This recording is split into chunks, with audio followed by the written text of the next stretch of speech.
En nombre del Padre, del Hijo y del Espíritu Santo. Amén. Hoy celebramos la fiesta de San Pantaleón, mártir. La palabra mártir viene del griego martus, marturo, significa testigo. Testigo de Cristo que dio su sangre por Cristo. Hay los mártires en la iglesia y hay los confesores. Los mártires son todos los cristianos perseguidos que padecieron la muerte física, la muerte cruenta, sangrienta, lo mataron por ser testigos de Cristo. Y el primer mártir es Cristo mismo, clavado en la cruz el Viernes Santo. El primer mártir como discípulo es Santo Esteban. Y después tenemos todos los mártires por miles y miles. Hay un libro que se llama Martirologio, lista de los mártires. De hecho, incluye todos los santos. Cada día 30, 40, 50, a veces 500 santos por día. Es algo extraordinario de ver que esta gente cumplió el Evangelio, amó a Dios más que todo, y por amor a Dios y fe en Dios, que bien dio hasta su sangre y su vida. Entonces San Mártir fue doctor en medicina en Nicomedia y patrono de los doctores. Fue martirizado durante la persecución de Diocleciano en el año 303. Lo que les explico un poco aquí esto. Del año 64 en Roma hasta 312, ser cristiano en este gigantesco imperio sobre 3 continentes era pena de muerte por ley de Nerón, que decía non licet esse cristianos, no está prohibido ser cristianos. Hubo 9 persecuciones generales, muchas locales, es decir, cristiano era como decir malhechor de primera. Los disque filósofos, los hechiceros, brujos, todos servidores de ídolos falsos, gente inmoral, habían sembrado muchas calumnias contra los fieles de Cristo. Y claro, uno que otro cristiano bajo la tortura había hablado de cuerpo de Cristo, carne de Cristo. Entonces ellos, malentendiendo esto, habían pensado que mataban niños, que los comían, etcétera, etcétera. En el año 303, Diocleciano, emperador, tenía un yerno llamado Galerio, y este yerno tenía una madre bruja, servidora de los ídolos. Y la mentirosa mujer dijo, los disque dioses no están contentos porque muchos dejaron su culto. Entonces convenció a Diocleciano, y Diocleciano sí lanzó la más cruel de las persecuciones, de 303 a 312, 9 años de persecuciones tremendas, a tal punto que acuñaron una moneda que decía ya no hay cristianos, ya no hay católicos. Todos eran católicos en esta época, gracias a Dios. Nicomedia es una ciudad de Turquía actual, en ese momento era una de las capitales del imperio. Tomaron a este doctor y lo mataron por ser cristiano, por ser discípulo de Cristo. Él y muchos otros.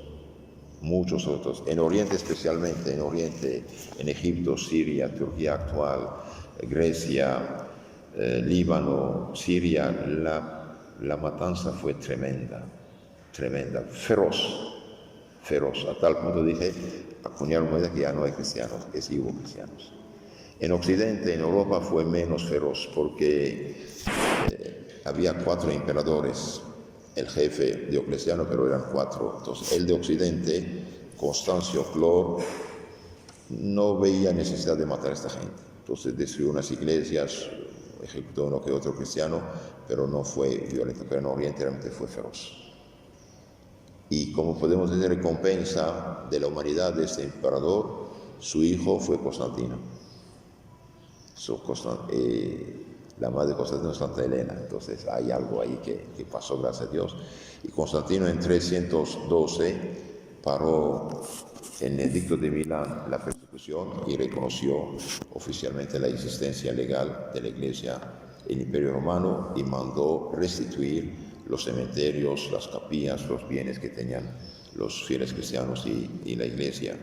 Y Constantino poco a poco empezó a cristianizar el imperio. Por ejemplo, puso fin a la crucifixión de la gente, puso fin a exponer gente, niños en la calle, puso fin a muchas cosas bárbaras que se hacían en el imperio y también puso como día de descanso el domingo.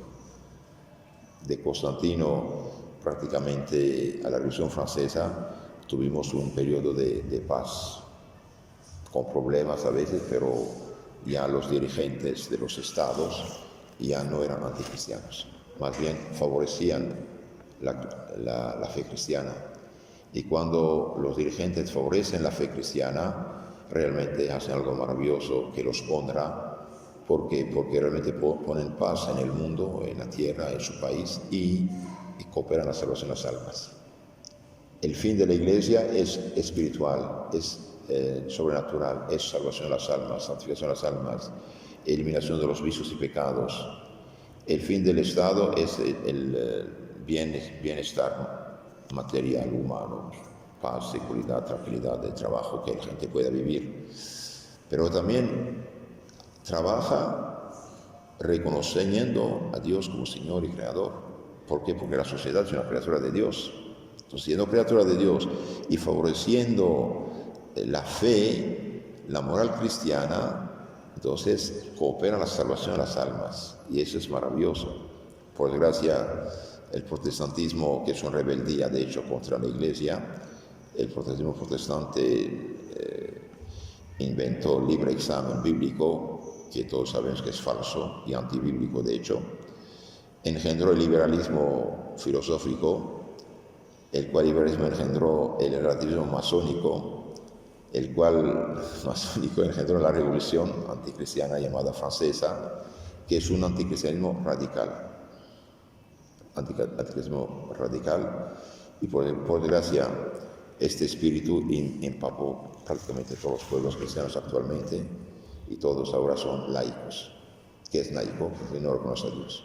Creas lo que quieras, hagas lo que quieras, con tal que no seas un asesino o ladrón en la calle, estás libre de hacer lo que quieres. Y esto es peligroso para las almas, incluso para la misma vida normal, porque un pueblo que no tiene catecismo en las escuelas, un pueblo que no tiene conocimiento de Dios verdadero, un pueblo que tiene acceso a todos los vicios y corrupciones, no será feliz. No será feliz, al contrario, nunca hubo tantos suicidios como ahora. Dijimos que el santo era médico, era doctor, y ese doctor, poniendo un grano de incienso delante de los ídolos, podía salvar su cabeza. Dijo, no, y soy cristiano, creo en Cristo, no puedo dejar a Cristo. Convocaban a toda la gente de un pueblo a la alcaldía, ponían una estatua de los ídolos paganos, del emperador, decía, ponga un grano de incienso delante y ya, está libre. No, yo no adoro ídolos, no reconozco como Dios es lo que no es Dios. Y es verdad esto. Y por eso los perseguían. Porque las persecuciones no venían de los paganos, venían de los cristianos. Estoy diciendo algo que los asombra, ¿no? Los paganos decían los fieles, miren, aquí tenemos Zeus, Júpiter, Venus, Marte, Mercurio, todos los dioses paganos. Ponga también Jesús a su lado. Y los cristianos dicen, no. Jesús es el Señor Creador. Ellos son demonios inventados, son leyendas, son invenciones, no existen. Entonces, si no aceptas lo que decimos, te perseguimos. Va, ni modo, acepta la persecución. De ahí las persecuciones. Entonces, el hecho hoy, por ejemplo, que los católicos dicen es el mismo Dios, no hay problema, todo es igual, es falso, es injusto. Igual por las disque iglesias, no hay iglesias, hay la iglesia y hay las sectas fundadas por hombres. Los hermanos necesitamos conocer más a nuestra fe católica y dar testimonio. Pero el dar testimonio tiene sus consecuencias. Hay persecución. Aquí San Pablo profetiza, primero dice todas las persecuciones que ha perseguido. Es enorme, es algo muy feo lo que padeció San Pablo. Apedreado, dejado por muerto, flagelado, perseguido, muchos problemas, muchos atentados contra su vida. Dios en su misericordia le ayudó. Pero San Pablo, que sufrió tanto, plantó el Evangelio y profetiza por el Espíritu Santo diciendo: sábete que todos los que quieren vivir piadosamente según Jesucristo han de padecer persecución. Todos los que quieren vivir realmente el Evangelio tendrán problemas.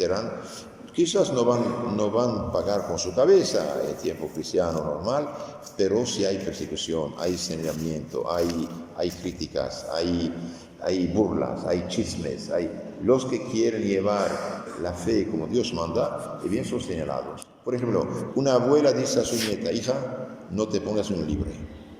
Ay, abuela, no exagere, es ya del pasado esto. De un cierto modo es una persecución, es una humillación, es un desprecio de la palabra de la abuela que dice la verdad cristiana. Una persona que dice la verdad a los demás, y bien se hace enemigos. Cuando yo digo, por ejemplo, a una persona: mire, usted dejó su esposo o su esposa, es pecado, los que están haciendo está mal, y yo soy el malo. Si yo me burlara de ella, sería amiga, pero falsa amiga. No podemos cambiar el Evangelio. Nuestro Señor dijo: cielo y tierra pasarán, mis palabras no pesarán. Entonces, queridos hermanos, si ustedes tratan de vivir la fe, según la fe, lo es que es correcto, no tengamos miedo. ¿Por qué? Porque el Evangelio de hoy, San Mateo 10, 26, 31, nuestro Señor dice: no tengan miedo. Hasta los cabellos de sus cabezas están contados. Eso es con ustedes. No olvidemos, Dios es providencia. Dios es providencia, Dios prevé, Dios ve todo, sabe todo, está omnipresente. Ni un cabello cae en mi cabeza sin su permiso o su voluntad.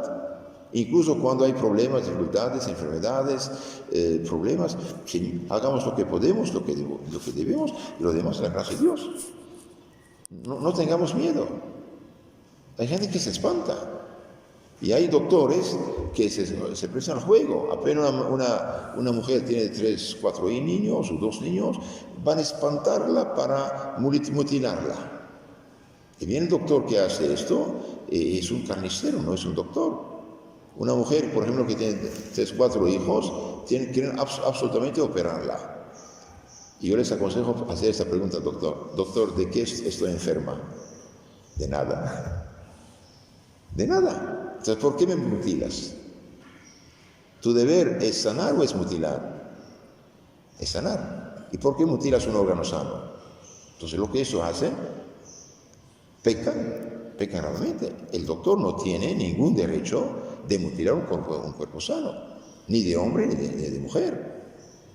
Se opera cuando hay enfermedad grave, cáncer, por ejemplo, en matriz, etc. Si mi mano es sana, me la cortan, es mutilación. Si mi mano es gangrenada, me la cortan, es operación. Lo mismo el pie o la pierna. Entonces, no tengamos miedo. Hasta sus cabellos están contados. El otro día una señora me contaba, muy contenta, agradecer con el Señor. Dice: mire, padre, este hijo mío que usted ve, jovencito de 25 años, el doctor dijo: mueres tú, muere él, pero no vivirá. Bien dijo la señora: yo me pongo en las manos de Dios y pase lo que pase, yo hago lo que Dios quiera, no usted. Y mire cómo está mi hijo, lleno de salud, y estoy contenta de haber hecho lo que tiene que hacer. Entonces, tengamos confianza en Dios, hagamos lo que podemos, lo que debemos, y no olvidemos de llevar una vida cristiana. ¿Qué es lo que da poder al demonio? Es el pecado. ¿Para qué Cristo vino al mundo? Para destruir el pecado. ¿Y cómo Cristo destruyó el pecado? Con su crucifixión. ¿Y dónde está esa sangre purificadora? En la iglesia. ¿Y cómo la iglesia lo comunica? Mediante los sacramentos. ¿Y cuál es el sacramento por excelencia que nos rocía con la sangre de Cristo, nos protege con la sangre de Cristo? Es la Santa Misa, es la Santa Comunión. Hoy se escucha mucho que la sangre de Cristo me cubre, etc. Bonita palabra. La sangre de Cristo te cubre con el bautismo, te purifica con la penitencia y te alimenta y protege con la Santa Comunión. No de otro modo, cuidado.